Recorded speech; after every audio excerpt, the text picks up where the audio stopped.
चंदनापरी देह झिजवला, कष्टातून वसंत फुलविला, उरली नाही साथ आम्हाला, आठवण येते क्षणाक्षणाला.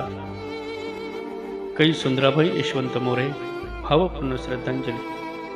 देवाज्ञा शुक्रवार दिनांक 12/12/2025 रोजी, वय वर्ष 92.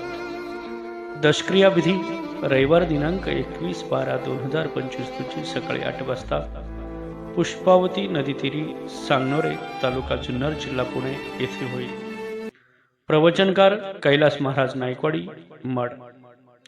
शोकाकुल धोंडीभाऊ यशवंत मोरे, श्री मोहन यशवंत मोरे, भरत यशवंत मोरे, लीलाबाई शंकर दाते, सौ सकुबाई भीमराव सदाकाळ, सौ लता कैलास मोजाड, समस्त मोरे परिवार आणि नातेवाईक, समस्त ग्रामस्थ सांगनोरे.